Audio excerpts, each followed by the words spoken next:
बहुत बढ़िया है। रामधारी सिंह दिनकर, इस पथ का उद्देश्य नहीं है शांत भवन में सो जाना, टिक जाना, पर जाना है वहां तक जिसके आगे राह नहीं है।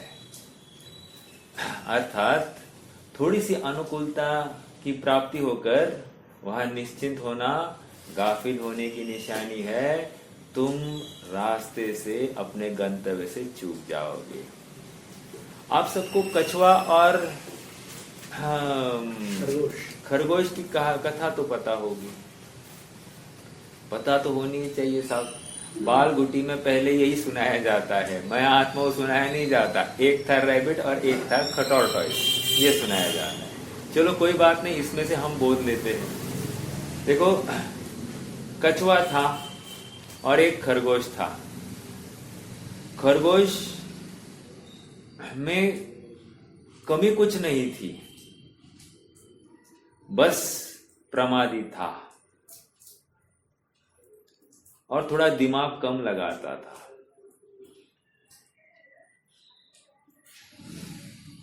और ये सोचता था कि हाँ, पहुंचना है, इतनी भी क्या जल्दी है, जब जीना है बरसों। तेज था, सब था बातें, लेकिन प्रमाद था, गाफिल था। समझ में आ रहा है क्या? देखो, पंचतंत्र की कहानियां ये प्राणियों की मूर्खता सिद्ध करने के लिए नहीं होती है। पंचतंत्र की कहानियां मनुष्यों में जो मूर्ख भाव होता है, अर्थात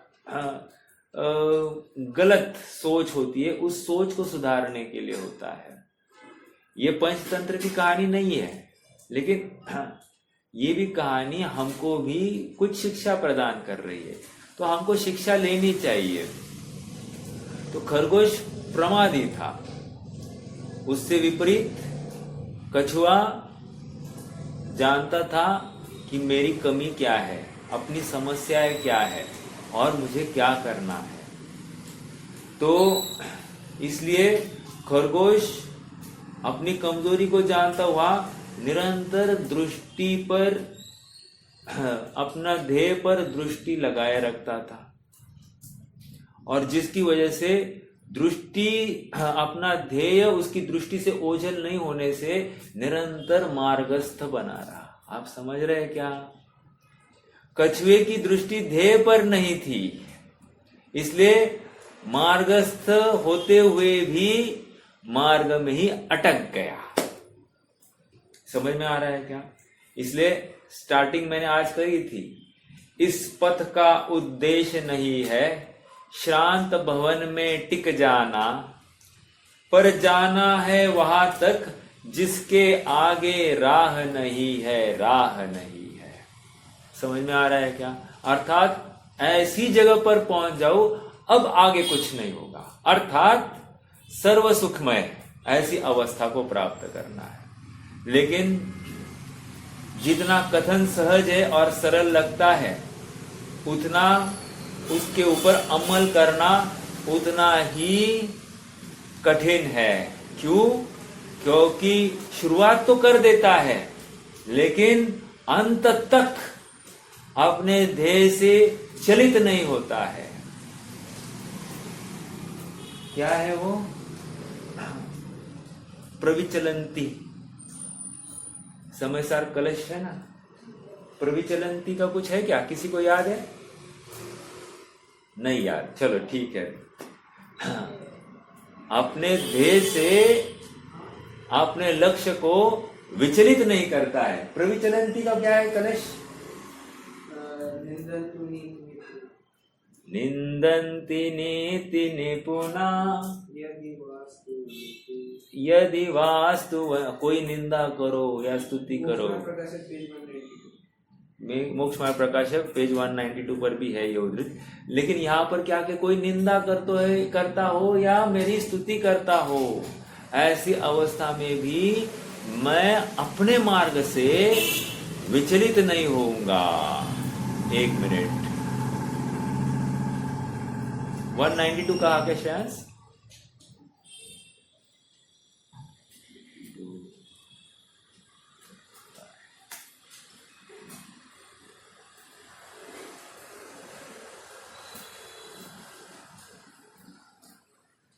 देखो बहुत बढ़िया है। निंदन्तु नीति निपुना यदि वास्तुवन्तु लक्ष्मी समाविशतु गच्छतु वा यथेष्टम् अद्यैव वास्तु मरणं तु युगान्तरे वा न्यायात् पथ प्रविचलन्ति पदं न धीरा। ये नीति शतक का है, कलश का नहीं है, आई एम वेरी सॉरी, नीति शतक का है। निंदन्तु नीति निपुना यदि वास्तुवन्तु। कोई निंदा करता हो तो निंदा करो, स्तुति करता हो तो स्तुति करो। लक्ष्मी आओ या जाओ, कहा की बात है, लाखों वर्ष आई क्या, वही बात आई क्या। अद्यैव वास्तु मरणम तु युगांतरेवा। आज मरण हो या युगों के बाद हो, परंतु नीति में निपुण पुरुष न्याय मार्ग से एक डग भी चलित नहीं होते। यहाँ तो नीति की बात कर रहे हैं अपन, तो यहाँ पर मोक्ष मार्ग में मोक्षार्थी या सुखार्थी अपने मोक्ष पद से एक डग भी चलित नहीं होता है। आप कितने जन मेरे साथ में हैं? प्रयोजन इतना है कि मैं अपने मार्ग में हूं या नहीं हूं। ये स्वयं को प्रश्न पूछे कि मैं मोक्ष मार्ग में हूं या नहीं हूं, और उसके पहले प्रश्न क्या पूछना, मैं सुखार्थी हूं या नहीं हूं, मुझे मोक्ष की प्राप्ति करनी है या नहीं करनी है। प्रश्न स्वयं को पूछना, और यदि करनी है तो मेरा प्रयास उसी दिशा में चल रहा है या अन्य दिशा में। मैं दिन भर 24 घंटों में क्या करता हूं। इस मनुष्य भव की जो 60, 70, 80 साल की जो मेरी आयु है, स्थिति है, उसमें से आधी तो चली गई होगी। बची हुई आधी में मुझे क्या करना है, विचार किया है क्या? आधी चली गई है, खाते पीते उठते बैठते भोग भोगते समय, ठीक है, शाबाश, कोई बात नहीं, अब आगे क्या? ये प्रश्न होना ही चाहिए। सुखार्थी जीव हो तो जागो जागो, जागने का अवसर आ गया है। ज्ञेय तत्व प्रज्ञापन अधिकार, और इस ज्ञेय तत्व प्रज्ञापन अधिकार में ज्ञान ज्ञेय विभाग अधिकार, मैं तो इसको कहूंगा साक्षात यह भेद विज्ञान अधिकार है।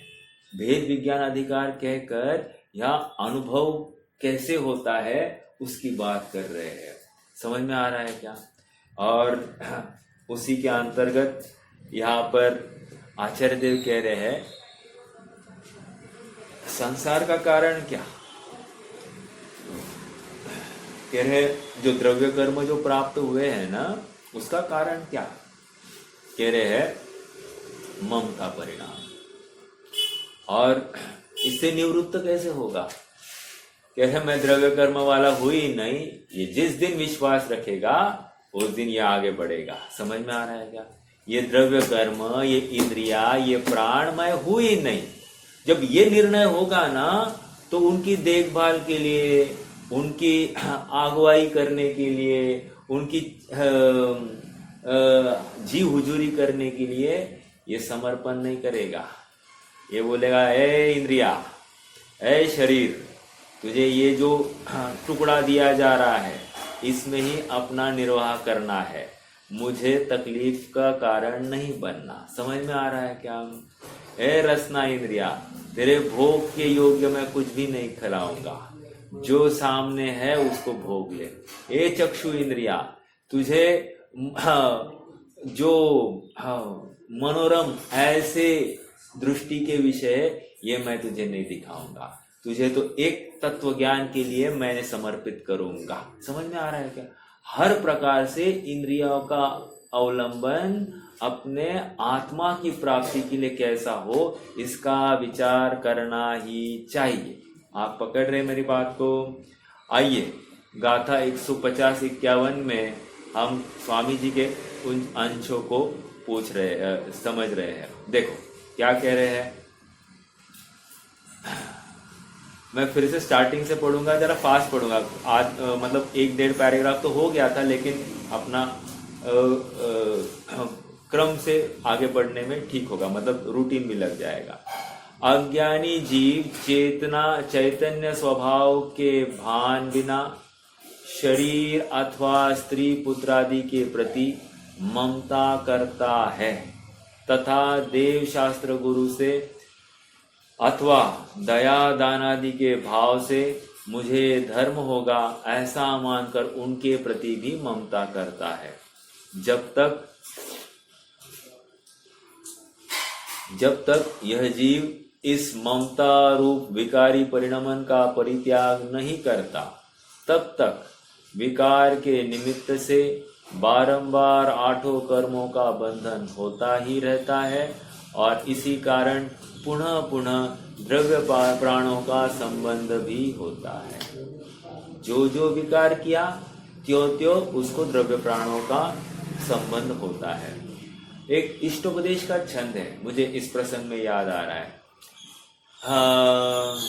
यज्जीवस्योपकाराय तद्देहस्यापकारकम् यद्देहस्योपकाराय तज्जीवस्यापकारकम्। क्या कह रहे हैं? जो जो तुम जीव का उपकार करोगे तो नियम से देह की उपेक्षा होगी और जो जो तुम देह का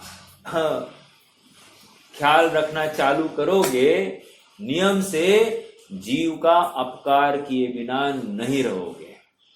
सरल नियम है, सरल। एक कुंद कुंद शतक में भी है ना, क्या है वो? निश्चय न्यायाश्रित, क्या है वो? व्यवहार नहीं याद आ रहा, चलो कोई बात नहीं। किसी को याद आ रहा है? नहीं आ रहा है, ठीक है।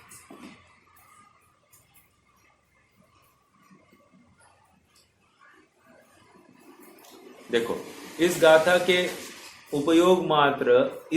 में उपयोग मात्र आत्मा को ध्याने योग्य कहा है। इस गाथा में उपयोग मात्र आत्मा को ध्याने योग्य कहा है। मतलब क्या? उपयोग मात्र आत्मा कहकर कौन सा आत्मा दिखाना चाह रहे भाई?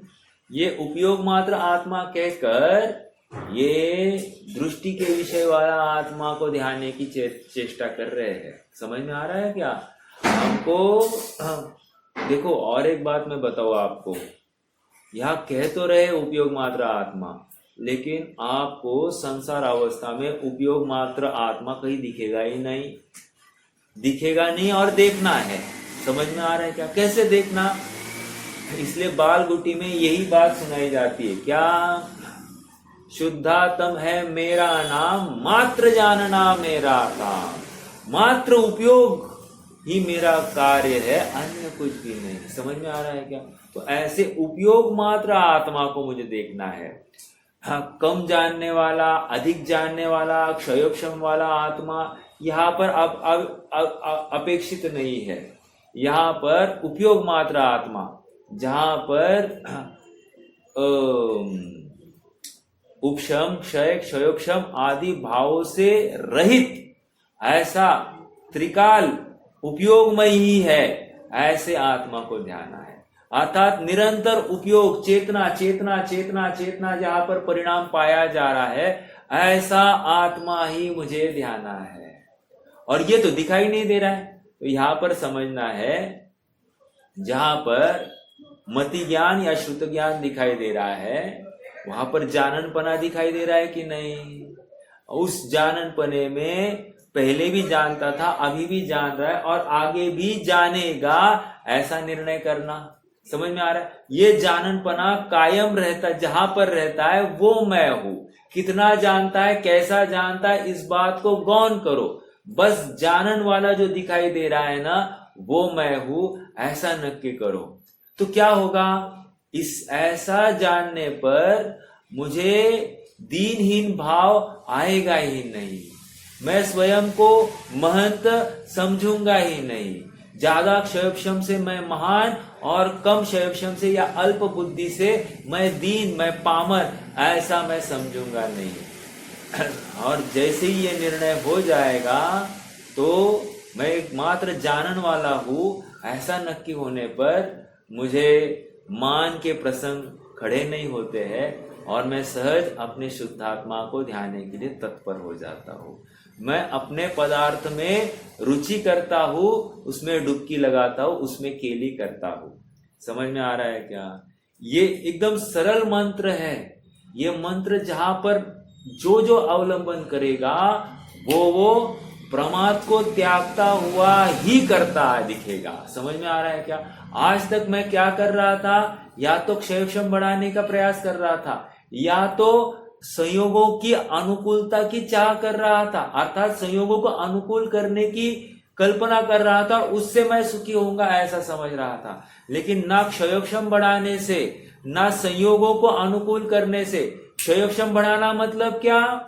घातिया को ठीक करना। और संयोगों को ठीक करना मतलब क्या? अघातिया को ठीक करना। कह रहे इन दोनों में मेरा आत्मा नहीं है, मेरा आत्मा अपने में है। समझ में आ रहा है क्या? अपनी निधि तो अपने में है, बाह्य वस्तु में व्यर्थ प्रयास। जग का सुख तो मृग तृष्णा है, झूठे है इसके पुरुषार्थ। कितनी जबरदस्त बात आ गई है। हम दिन रात ऐसे ही छंदों का बखान करते हैं, लेकिन भाव वासना से भाव शून्य है हम। और जब तक भाव शून्य है तब तक प्रमादी है, और जब तक प्रमादी है तब तक हमारे ध्येय में, हमारे चित्त में हमारा गंतव्य नहीं है, ये नक्की कर लेना। यस, किसी को पूछने जाने की जरूरत नहीं है। हम स्वयं को पूछेंगे, भाई इस कार्य के पीछे मेरा प्रयोजन क्या है? यदि प्रयोजन संसार की कुछ उपलब्धियां है, तो अपने आप सिद्ध हो गया कि मैं आत्मा के लिए कुछ कर नहीं रहा हूं या मोक्ष प्राप्ति के लिए कुछ कर नहीं रहा हूं। यदि इस प्रयोजन, इस उद्यम के पीछे आत्मा की प्राप्ति, आत्मानुभव या अनाकुल सुख की प्राप्ति का एक भाव है, तो समझना कि मैं सच्चा सुखार्थी। आप पकड़ रहे क्या मेरी बात को? बहुत गंभीर है ये बात। हम कहाँ चूक रहे हैं, इसका यहाँ पर डायग्नोसिस चल रहा है। और चूक बहुत सरल है, हाँ, लेकिन ये सरलता को कठिन करना चाहता है। हाँ, ये तो हमको समझ में आ रहा है ना, हाँ यही तो चूक है, यही तो गलत हो रहा है, बोलता है लेकिन मानता नहीं है। अगर तुझे सचमुच ये संसार के दुख रूप भाषित होते हैं, तो तू एक झटके में यहां से हटेगा। हमको इतने वैराग्य के प्रसंग हमारे इर्द गिर्द में हो रहे हैं। हमको कितना हमारे यहाँ पर ऐसा हो गया, अरे रे बहुत बुरा हो गया, बस इतने ऊपर ही हमारा हो जाता है ना। इसके आगे जाता है क्या? नहीं जाता है।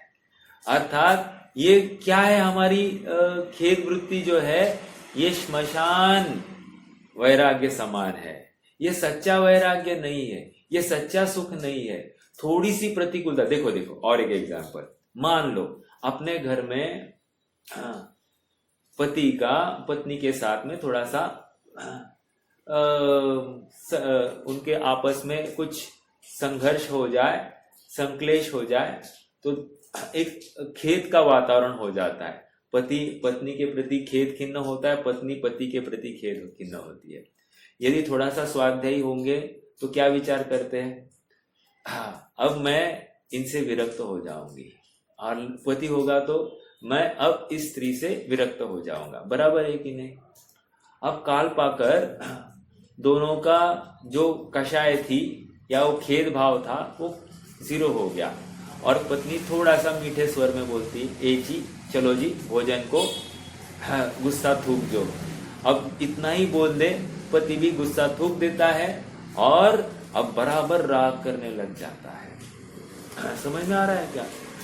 कहने की बात क्या थी? कहने की बात इतनी थी कि जो झगड़ा हुआ था, एक द्रव्य दूसरे द्रव्य का कुछ करता नहीं, सब बातें इसने बराबर तत्व ज्ञान लगाया। ये मुझे सुखी दुखी करने में समर्थ नहीं है, ये मुझे प्रभावित करने में समर्थ नहीं है, सब लगाया। और जैसे ही थोड़ी सी मीठी बोली पत्नी या पति थोड़ा सा मीठा बोल दे, चलो घूमने, बस इतने से काम हो गया और राग फिर से उत्पन्न हो गया, फिर से गाड़ी पटरी से उतर गई और ये फिर से मोह से युक्त हो गया, अर्थात प्रमाद में आ गया। समझ में आया? अर्थात राग द्वेष कर रहा है तो नियम से द्रव्य प्राणों का ही पोषण करता हुआ दिखाई देगा। आ रही क्या बात ख्याल में? देखो,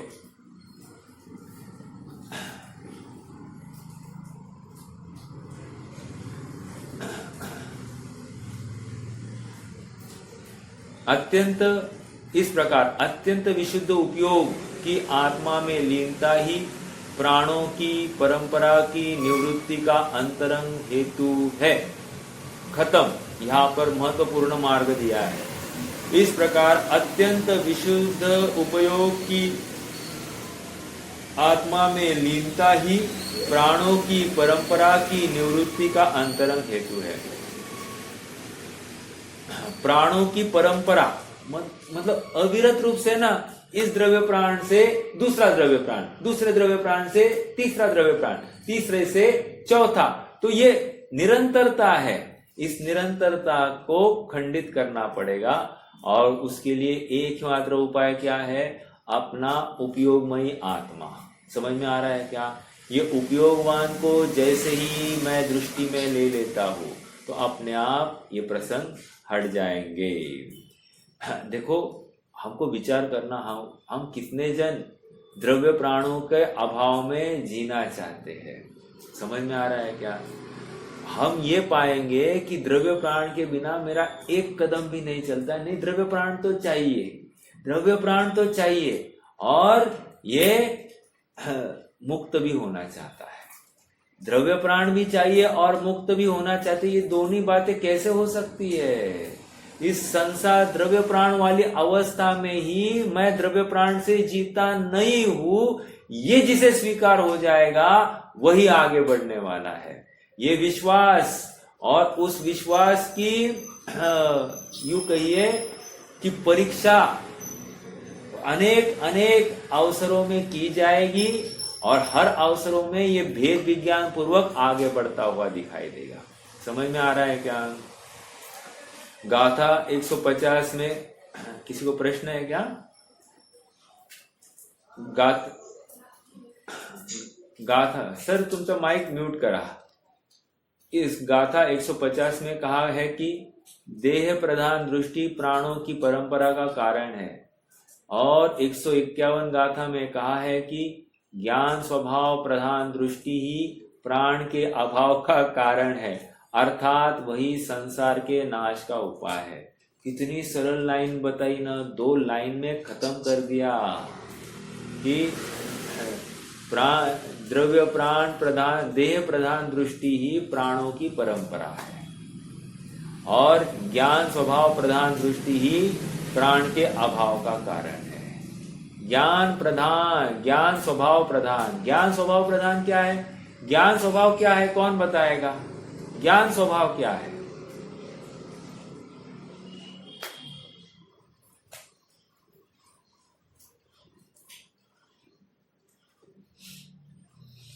ज्ञान स्वभाव मात्र जानना मेरा काम, जानन हारा।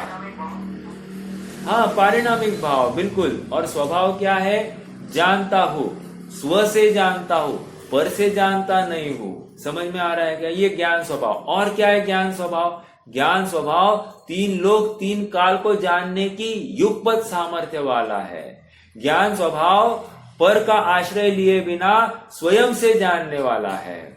हाँ, तो देखो, अक्सर जिनको क्षयोक्षम अल्प है उनको लगता है कि अपना क्षयोक्षम अल्प है, अपने को कुछ बात सूझेगी नहीं, जमेगी नहीं, याद रह नहीं सकती, इसलिए अपने को इस भाव में अपना काम नहीं होगा।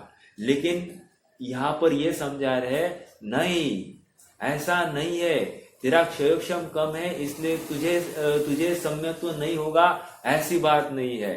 और किसी का क्षयोक्षम अधिक है इसलिए उसको वो क्षयोक्षम का सम्यक्त्व का अधिकारी, ऐसा नहीं है। यहाँ पर एकमात्र रुचि ही तुम्हारा काम करने वाली है। अर्थात मैं ज्ञान हूं, इतना जिसको स्वीकार हो गया,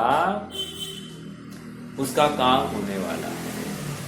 मैं अप्रभावी तत्व हूं, अपनी सीमा में ही रहता हूं, अपने बाहर कभी जाता नहीं हूं, बाहर की वस्तु मुझ में प्रवेश करते नहीं है, बाहर की वस्तु का आधार मैं नहीं हूं और मैं बाहर की वस्तु के आधार से नहीं हूं। ऐसा जिसे स्वीकार होता है वही आगे बढ़ने के लिए समर्थ है।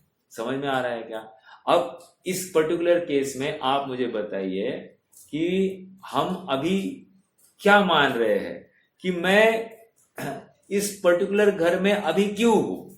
हम मान रहे कि नहीं कि भाई शरीर है, स्त्री है, पुत्र है, माता पिता है, घर है, ये जो कुछ है इनकी सब देखभाल करना अपना कर्तव्य मानते हैं कि नहीं? देखो, कर्तव्य अर्थात इनका देखभाल का भाव आता है, लेकिन वो कर्तव्य नहीं माना जाता ज्ञानी के स्तर पर।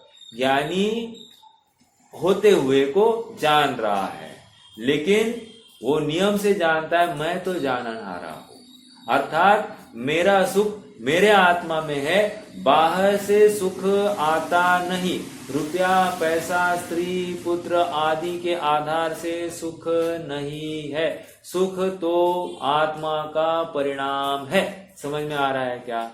ज्ञान तो आत्मा का ही परिणाम है। यह ज्ञान स्वभावी आत्मा, यह आनंद स्वभावी आत्मा अपने में है, बाहर से रुपया में आनंद नहीं है, विषयों में आनंद नहीं है, भोगों में आनंद नहीं है, और बराबर हमको जैसे ही भोग सामने आता है उसमें आनंद मानने लगते हैं। जैसे ही रोग अर्थात शारीरिक व्याधि सामने आ जाती है उसमें दुख मानने लगते हैं। जैसे प्रतिकूल संयोग आ गए उसमें दुख मानते हैं, अनुकूल संयोग आ गए उसमें आनंद मानते हैं। समझ में आ रहा है क्या? यहाँ पर कह रहे हैं इष्ट अनिष्ट सभी प्रसंग बाहिर है, अंदर में इनका प्रवेश नहीं है। इष्ट प्रसंग से मेरा अच्छा होना या अनिष्ट प्रसंग से मेरा बुरा होना ऐसा नहीं, ऐसा नहीं है। ठीक है, ये बारंबार चिंतन की बात है, अभ्यास की बात है। जो सुखार्थी है वो नियम से अभ्यास करता ही करता है।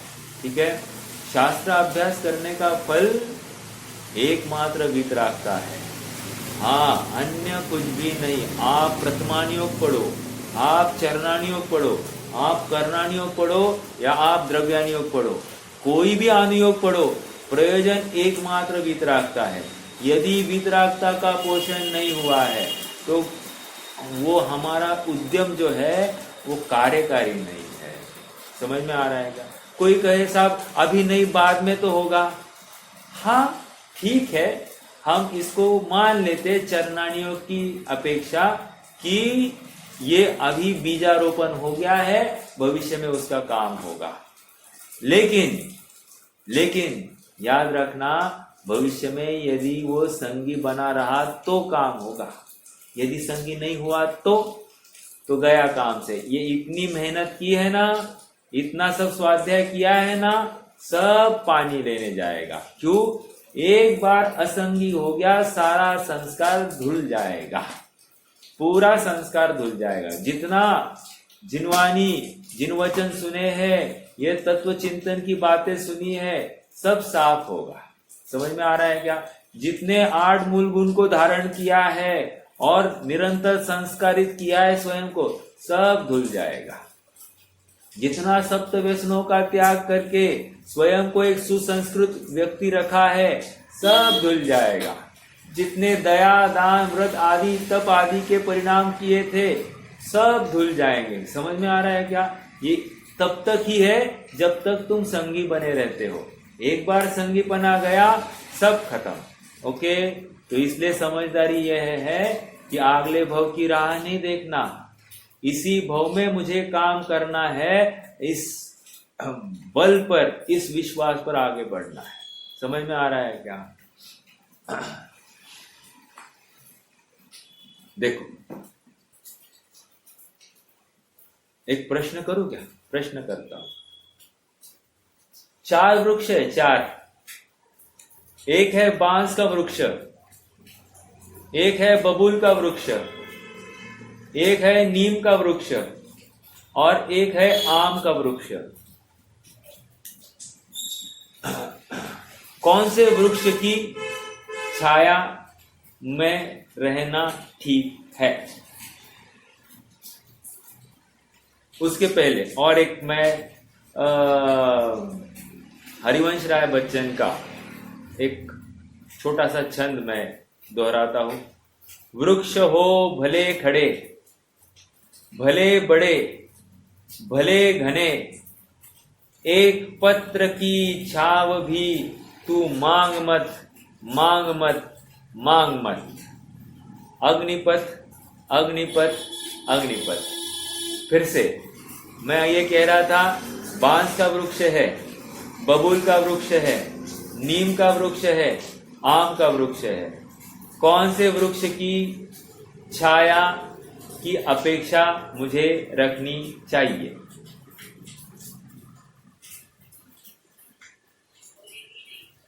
कोई भी नहीं। Very good. देखो, बांस का वृक्ष है ना, वो नरक गति के समान है। समझ में आ रहा है क्या? बबूल का वृक्ष तिर्यंच गति के समान है। तो बांस का वृक्ष क्या होता है? जैसे ही दो बांस आपस में टकराते हैं, क्या होगा? आग लगेगी। समझ में आ रहा है क्या? तो आग उत्पन्न होगी, जंगल भस्म हो जाएगा। बबूल का वृक्ष, आग तो नहीं लगती है, ठीक है, लेकिन छाया भी कहाँ मिलती है? छाया नहीं मिलती। तीसरा, नीम का वृक्ष है। नीम का वृक्ष मतलब कह रहे ये मनुष्य गति है। मतलब छाया तो मिलेगी, लेकिन ध्यान रखना तुम सो न जाना। अर्थात नीम के वृक्ष के नीचे रात में सोओगे तो क्या होगा? सब तकलीफ हो जाएगी। बराबर है कि नहीं? तो वहां पर दिन में सोओगे तो पूरा कार्बन डाइऑक्साइड मिल जाएगा, फिर से दुख का कारण। और आम का वृक्ष क्या है? छाया तो देगा, आम का फल भी मीठा होगा, लेकिन कड़वाहट रहित भी होगा, लेकिन वो रुकने का स्थान नहीं होगा। क्यों? क्योंकि तुम्हें रोकेगा, तुम्हारे गंतव्य से तुम्हें विमुख करेगा। इसलिए इसकी भी छा अपेक्षित नहीं है।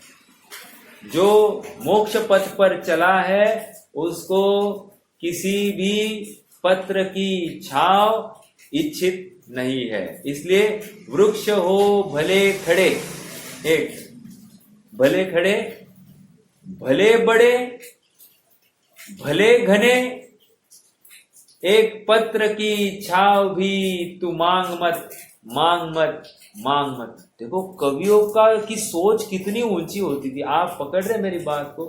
मतलब हल्की सोच वाले नहीं होते थे, वो डायरेक्ट दृष्टि गंतव्य के ऊपर होती थी। आज हमारा साहित्य हमसे दूर होते जा रहा है, लुप्त होते जा रहा है, और इसलिए या फिर हम साहित्य के समीप जा नहीं रहे हैं, और इसलिए हमारी बुद्धि भी उस तरह से समृद्ध नहीं है जैसे पहले हुआ करती थी लोगों की। आप पकड़ रहे मेरी बात को?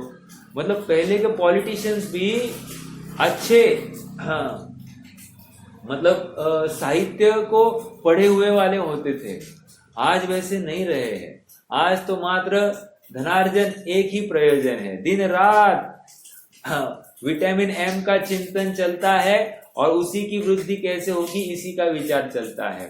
यहाँ पर कोई ये विचार करने के लिए तैयार नहीं, मैं भी तो आत्मा हूँ, आत्मा के लिए कुछ तो करना चाहिए कि नहीं। देखो, एक विटामिन एम है मनी और एक विटामिन एम है मोक्ष, लेकिन ज्ञानी मोक्ष की वांछा करता है और अज्ञानी विषय भोग रुपया पैसे की वांछा करता है। वो सोचता है कि मैं पैसे से सब कुछ खरीद सकता हूँ, और ज्ञानी ये सोचता है मैं बिना पैसे से भी आत्मा की प्राप्ति अर्थात सच्चे मोक्ष की प्राप्ति कर सकता हूँ।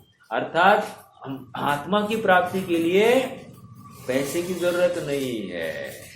हाँ, बाकी द्रव्य प्राणों की व्यवस्था करने के लिए कदाचित लग सकता है, लेकिन भाव प्राणों की रक्षा करने के लिए पैसा नहीं, तुम्हारा उपयोग चाहिए, उपयोग। उपयोग का भान चाहिए। उपयोग तो हर समय में उपलब्ध है, लेकिन उसका भान चाहिए। अनादिकाल से उपयोग प्रत्येक समय में उपलब्ध है और ये हर समय में उस उपयोग की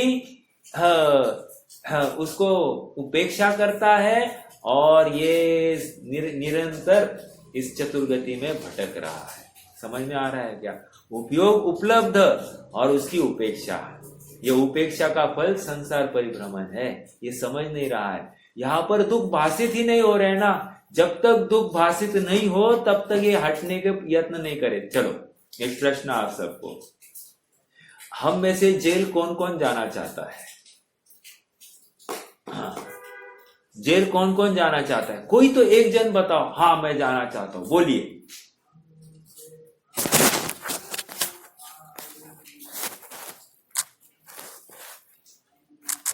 जेल जाने की कल्पना भी सुहाती नहीं है। जब हमको व्यवहार में, लौकिक जगत में हमको ये इतनी भी कल्पना स्वीकार नहीं है, तो इस चतुर्गति जेल में हम कैसे रह रहे हैं? विचार करने की बात है। अरे इस शरीर में हम रह रहे हैं, ये भी तो एक जेल है। ये हम क्यों नहीं स्वीकार कर रहे हैं? ये भी एक बंधन है। हमको ये बंधन भाषित क्यों नहीं हो रहा है? अर्थात सब ऐसे ही है, इसलिए मुझे कोई फर्क नहीं पड़ रहा। बराबर है कि नहीं? अर्थात इस शरीर की व्यवस्था के लिए हम दिन रात लग सकते हैं। अर्थात इस जेल की साफ सफाई के लिए, इसकी सुंदरता बनाए रखने के लिए हम दिन रात लगे रहते हैं। लेकिन जिस जेल में हम स्वयं रह रहे हैं उसका हमको ख्याल ही नहीं है। अर्थात उस आत्मा का भान ही नहीं है। हमेशा एक क्षण में कहता हूं, नौ द्वारे का पिंजरा तामे सुआ समाए, उड़ने को अचरज नहीं, अचरज तामे समाए। क्या है बात? नौ द्वारे का पिंजरा तामे सुआ समाए, उड़ने को अचरज नहीं, अचरज तामे समाए। अरे 9 द्वारों का पिंजरा कौन है? शरीर। तामे सुआ समाए, सुआ मतलब आत्मा। सुआ एक्चुअली होता है तोता। समझ में आ रहा है क्या? अब तोता ऐसा प्राणी है कि उसको एक आहट भी, एक चांस भी मिले कि वो उड़ के चला जाएगा। आपने कितना बढ़िया से बढ़िया भोजन उसको खिलाया हो, एक झटके में वो उड़ के चला जाएगा। और उससे विपरीत वो कबूतर होते हैं, वो क्या होते हैं? उनको तो आप खुलेआम छोड़ दो तो भी वो छोड़कर नहीं जाएंगे उस दाने के लालच में। और ये तोता, इसको इतना खिलाया और बंद पिंजरे में खिलाया, उसको अधीन बनाया, लेकिन जैसे ही समय आया ये छू मंतर हो गया। समझ में आ रहा है क्या? अब कवि ये कह रहा है कि ये सुआ कितना पागल है, ये वहीं पर पड़ा है उस मालिक के पीछे। कह रहे अभी भागने का अवसर था, इस अवसर को इसने चूक दिया। देखो ये मनुष्य पर्याय, मनुष्य पर्याय इस 9 द्वार का पिंजरा है और इस पिंजरे में से दूर होने का, अर्थात मुक्त होने का अवसर आया है। कहाँ है? द्वार दिखाई नहीं दे रहे, द्वार दिखाई नहीं दे रहे। अरे ठीक से देख, द्वार दिखाई दे रहे कि नहीं? चलो मेरा प्रश्न है, 9 द्वार किसको किसको दिखाई दे रहे हैं?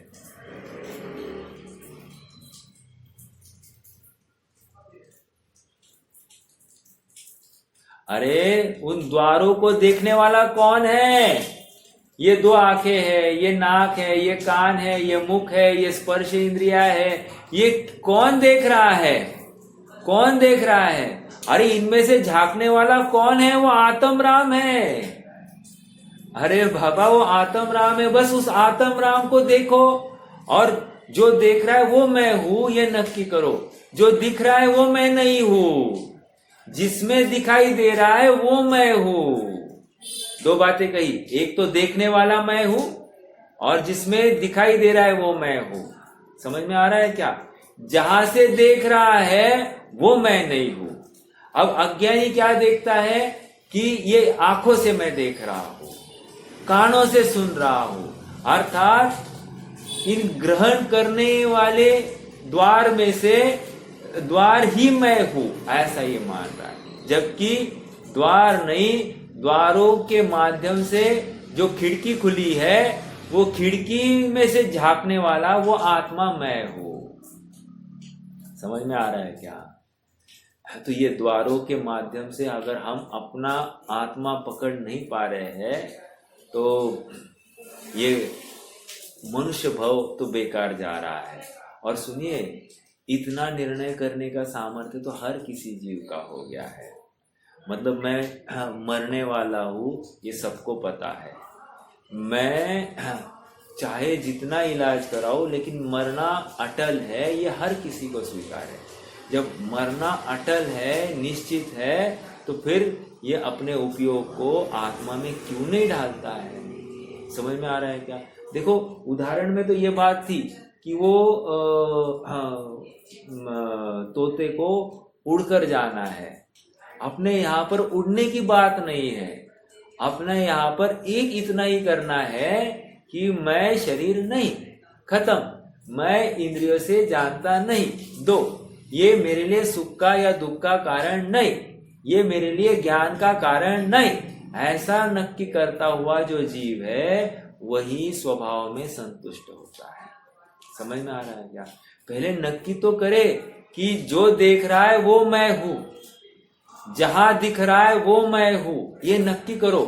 जहां दिखाई दे रहा है वहीं पर आनंद भी है, वहीं पर सुख है, वहीं पर वीर्य है, वहीं पर बल है, सब वहीं पर पड़ा है, बाहर से कहीं से आने वाला नहीं है। समझ में आ रहा है क्या? देखो,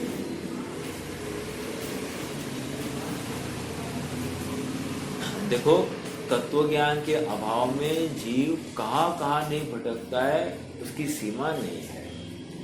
थोड़ी सी व्याधि क्यों ना हो गई तो इसको लगता है कि मेरा कोई ख्याल रखता ही नहीं है, इसलिए बड़े से बड़े डॉक्टर के पास जाना चाहता है, चाहे उतना पैसा बरसाना चाहता है, महंगी से महंगी दवाई लेना चाहता है, और इससे मैं स्वस्थ होऊंगा और स्वस्थ होने से मैं सुखी होऊंगा। शरीर की स्वस्थता में इसने सुख माना है और शरीर की अस्वस्थता में इसने दुख माना है, यही इसकी भ्रांति है। समझ में आ रहा है क्या? बहुत गंभीर बात है, आप विचार करो। और कितना समय बाहर बर्बाद करता है, डॉक्टर के पास 2-2, 3-3 घंटे लाइन लगाकर बैठता है, और फिर नंबरवार जाता है और डॉक्टर के साथ में चर्चा करता है, क्या हुआ, कैसे होगा, अब ठीक कैसा होगा, सब पूछता है। लेकिन ये भूलता है कि मैं तो एक आत्मा हूँ, आत्मा में रोग है ही नहीं। और यदि रोग मानते हो तो भ्रम रोग है कि मुझे कुछ हुआ है, ऐसा ही इसको रोग हो गया है, जबकि हुआ कुछ भी नहीं है। जो का त्यो भरपूर अभी परम आनंदमय आत्म वस्तु अंदर में विराजमान है। अभी झांक कर देखो, अभी आनंद मिलेगा। ये ऐसा है, अभी इसी समय। समझ में आ रहा है क्या? इतनी आनंद की ये फुवारा इसमें भरा हुआ है। आनंद आनंद आनंद, एकमात्र आनंद है और कुछ नहीं। समझ में आ रहा है क्या? हाँ,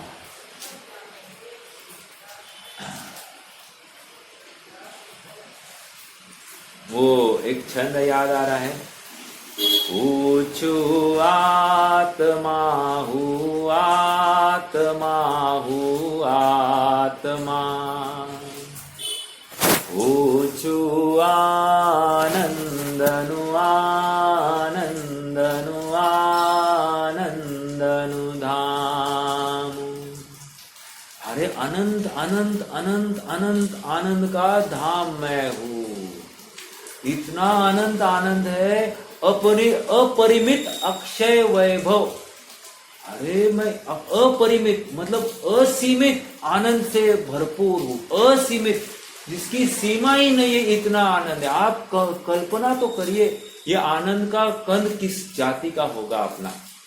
और इसकी महिमा नहीं लाते हुए ये पौद्गलिक स्पर्श रस गंध वर्ण वाले ये सोना चांदी स्त्री पुत्र मकान आदि में मैं कितना संतुष्ट हूँ, गाड़ी बंगला नौकर चाकर में मैं कितना संतुष्ट हूँ।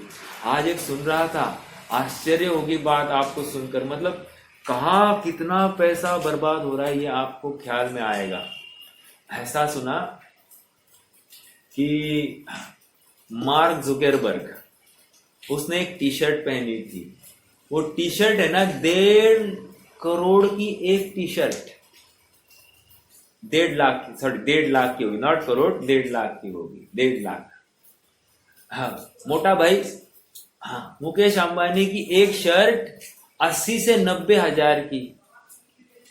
इतना ही नहीं, अभी उसकी जो नवीन बहुरानी है उसका जो लहंगा था वो लहंगा 8 करोड़ का था, 8 करोड़ का। अभी क्या कहे, मतलब कहां पर हमने अपना सुख मान रखा है, जबकि एक जगह पर हमारे भूतपूर्व प्रधानमंत्री माननीय श्री लाल बहादुर शास्त्री, क्या आप सबको पता है कि उन्होंने जिस दिन प्रधानमंत्री पद की शपथ ली थी वे नॉर्मल डेली पहनने के कपड़े ही पहनकर गए थे। और सुनो, उस दिन वो धोती जो पहनी थी वो फटी हुई थी।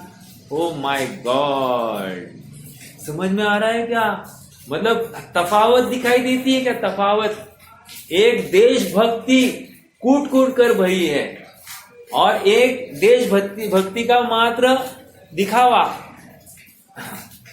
समझ में आ रहा है क्या? इतना पैसा जहां पर बर्बाद हो रहा है, हो सकता था कि हम कितने गरीब जनों को वो बांट सकते थे, नहीं न कर रहा है जी, उसको स्वीकार ही नहीं हो रहा है कि मैं ऐसा करूं। समझ में आ रहा है क्या?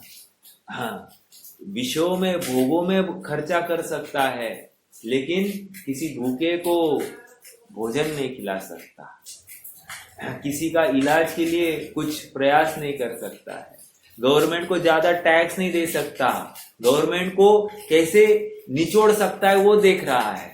समझ में आ रहा है क्या? हाँ, बहुत गंभीर बातें हैं। उन्होंने बड़े स्तर पे की हो, हम छोटे स्तर पर हम भी कर ही रहे हैं ना, इसलिए अपराधी दोनों है। ऐसा नहीं है कि वो बड़े स्तर पर है इसलिए बड़ा अपराधी और मैं छोटे स्तर पे कर रहा हूं इसलिए कम अपराधी। मेरे पास जितना है मैं मैक्सिमम कर रहा हूं, उसके पास जितना है वो मैक्सिमम कर रहा है, दोनों मैक्सिमम कर रहे हैं। समझ में आ रहा है क्या? कहने की बात इतनी है, दोनों अज्ञानता में बहते जा रहे हैं, विषयों को सुख का कारण मान रहे हैं, यश प्रसिद्धि इसमें ही अपना बड़प्पन मान रहे हैं। देखो आज पढ़ेंगे और आज ये फिनिश कर देते हैं, है ना? हाँ, तात्पर्य यह है कि जिसे आत्मा को अत्यंत भिन्नपने साधना हो अथवा सिद्ध दशा प्रकट करनी हो, अंडरलाइन दिस, जिसे आत्मा को भिन्नपने साधना हो, जिसे, उसके लिए ये बात है, जिसको नहीं उसके लिए बात नहीं है। समझ में आ रहा है क्या? मुझे द्रव्य प्राण क्यों मिले? द्रव्य प्राणों की रक्षा करने के लिए नहीं, तुमने द्रव्य प्राण की रक्षा की इसलिए तुझे द्रव्य प्राण मिले हैं। अब तुझे भाव प्राण चाहिए अर्थात आत्मा चाहिए, तो तुझे मैं द्रव्य प्राणों से रहित हूं अर्थात द्रव्य प्राणों से जीता नहीं हूं, ये निर्णय करना पड़ेगा। तो जिसे अत्यंत भिन्नपने साधना, क्या है? आत्मा को जिसे अत्यंत भिन्नपने साधना हो अथवा सिद्ध दशा प्रकट करनी हो, उसे व्यवहार जीवत्व के हेतुभूत प्राणों का इस रीति से नाश करना चाहिए। कौन सी रीति? अरे ज्ञान स्वभाव प्रधान दृष्टि से। मैं एक ज्ञान स्वभावी आत्मा हूं छु आनंद आनंद आनंद, आनंद की तरंग है मुझ में, ज्ञान का फुवारा है, निरंतर जाननपना जाननपना जाननपना जाननपना जाननपना, कहीं भी उस जाननपने में कोई रुकावट नहीं है। चाहे जितनी भी बाधाएं हो, लेकिन मेरा जाननपना कभी भी रुकता नहीं है। निगोद की अवस्था में भी मैं जानता ही हूं और सिद्ध अवस्था में भी मैं जानता ही हूं। समझ में आ रहा है क्या? आत्म स्वभावं परभाव भिन्नम मा पूर्णमाद्यंत विमुक्तमेकम् विलीन संकल्प विकल्प जालम। यही है क्या? दूसरा ये और एक छंद है ना, क्या है वो? ये तो मैंने आत्मख्याति कलश का बोला है ना। आत्म स्वभावं परभाव भिन्न मा पूर्णमाद्यंत विमुक्तमेकम् विलीन संकल्प विकल्प जालम प्रकाशयन् शुद्धनयोद्युदेति।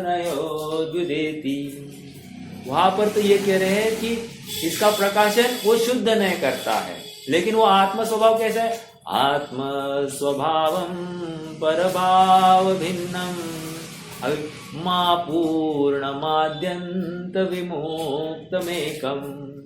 विमुक्त है, एक है, और मां पूर्ण, अपूर्ण है। अपूर्ण मतलब क्या? अपूर्ण नहीं, अपूर्ण। अपूर्ण का अर्थ क्या है? कौन बताएगा? अपूर्ण अपूर्ण आत्म स्वभावं परभाव भिन्नम मा पूर्णमाद्यंत विमुक्तमेकम्। अपूर्ण, अपूर्ण मतलब चहुओर से पूर्ण है। अभी चहुओर से पूर्ण है मतलब ज्ञान चहुओर से पूर्ण है, सुख चहुओर से पूर्ण है। लगाना हर चीज में लगाना, बल वीर्य चहुओर से पूर्ण है, अपना कार्य चहुओर से यही कर रहा है। हाँ, ऐसा आनंद का कंद मेरा आत्मा है, ये स्वीकार हो जाए।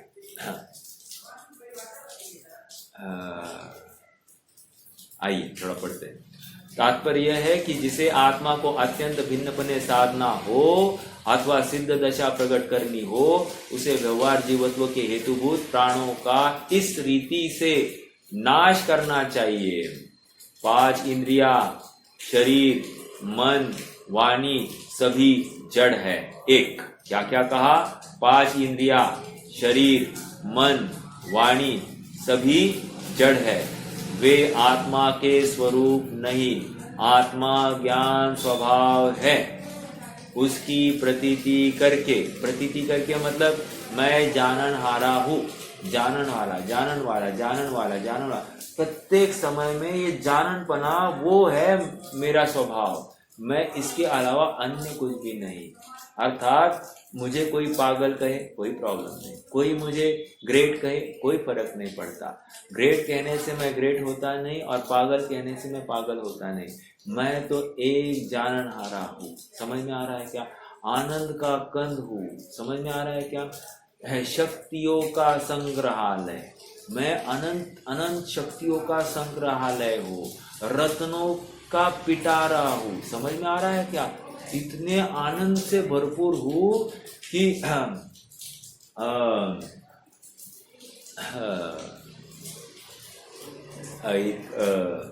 डॉक्टर साहब ने एक ये लिखा है, वो उनकी आबी की कृतियां है, उसमें लास्ट लाइन बहुत अच्छी लिखी है। अनंत अनंतानंद अनंतानंद, वो अनंत आनंद अनंत आनंद अनंत आनंद अनंत आनंद अनंत अनंत अनंत अनंत आनंद आनंद आनंद आनंद, ऐसा उन्होंने वहां पर उस छंद में ना रिपीटेशन लाया है। आप उस छंद को सुनोगे ना, इतना एकदम वो एक वाइब्रेशंस अंदर में आ जाते हैं ना कि आनंद का वो भान मुझे होने लगता है कि मैं ऐसा चैतन्य, ऐसे आनंद का धारी, आनंद से भरपूर मैं हूं, स्वयं पूर्ण हूं। बाहर की लवलेश या बाहर की किंचित भी अपेक्षा नहीं हूं, इतना सामर्थ्य का धनी हूं।